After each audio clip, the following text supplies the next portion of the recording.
Alright, I went and got my bigger hammer. Now this hammer is about a 2-pounder. This is a metal gear. So if you get a flat punch, you can punch on your metal gear on either side and push this on and it won't hurt anything. So you got to be careful though, you don't want to overdo it.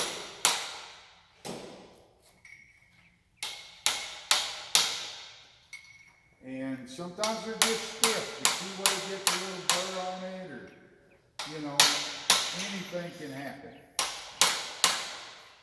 But it's not going to hurt anything.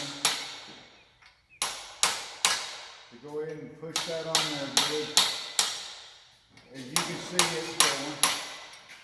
And I'm not hurting anything, because I'm really not hitting it very hard. Now you do want to stay. Hear that noise? That means we're there. You do want to stay away from your teeth. Don't get near the teeth. Stay close to the shaft and you should be fine. Alright, we're going to tighten up the timing gear and we'll be back with the next cover.